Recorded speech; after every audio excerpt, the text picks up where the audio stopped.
बिस्मिल्लाहिर्रहमानिर्रहीम। रमज़ान कहानी की एक और कहानी के साथ आपकी खिदमत में आपका होस्ट मारी इश्तियाक अहमद असद। हिजरत की वो रात जब अली अलैहिस्सलाम बिस्तर रसूल सल्लल्लाहु अलैहि वआलिहि वसल्लम पर सो गए।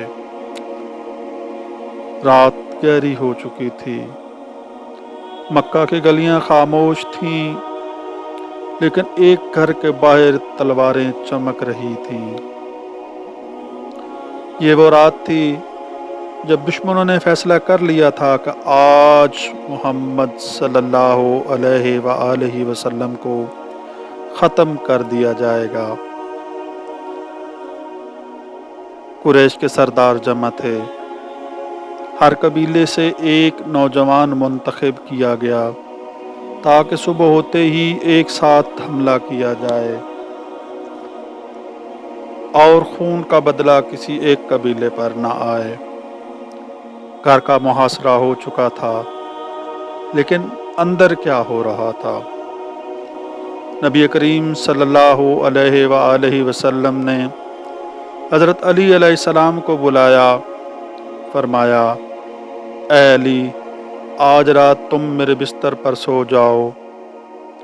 सोचिए, बाहर तलवारें हैं, मौत दरवाजे पर खड़ी है, मगर अली अलैहिस्सलाम का जवाब क्या था? कोई खौफ नहीं, कोई हिचकिचाहट नहीं, सिर्फ एक सवाल, या रसूल अल्लाह सल्लल्लाहु अलैहि वआलिहि वसल्लम, क्या आप महफूज रहेंगे? जब जवाब मिला हाँ, तो अली अलैहिस्सलाम मुस्कुरा दिए। ये थी मोहब्बत, ये था ईमान। रात का अंधेरा। नबी सल्लल्लाहु अलैहि वआलिहि वसल्लम घर से निकलते हैं।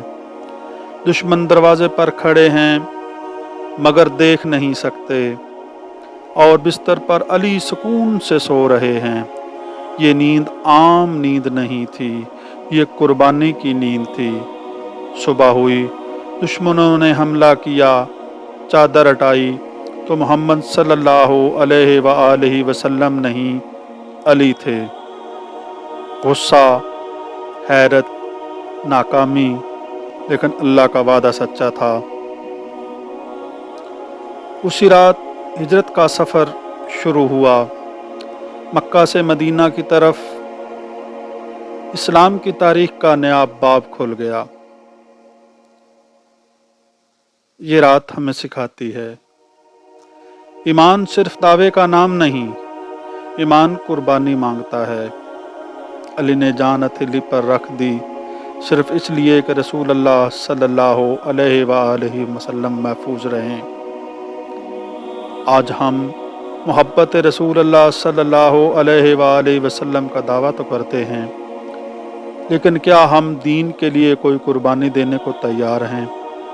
क्या हम हक के लिए खड़े हो सकते हैं? क्या हम अपने मफाद को छोड़ सकते हैं? ऐ अल्लाह, हमें भी ऐसा ईमान अता फरमा जैसा अली अलैहिस्सलाम को अता फरमाया। हमें दीन के लिए खड़ा होने की हिम्मत दे और अपने महबूब सल्लल्लाहु अलैहि वआलिहि वसल्लम की सच्ची मोहब्बत नसीब फरमा। आमीन इलाही आमीन। इंशाअल्लाह कल एक नई कहानी के साथ आपकी खिदमत में दोबारा हाज़िर होंगे। तब तक के लिए इजाज़त। अस्सलामु अलैकुम वरहमतुल्लाहि वबरकातुहू।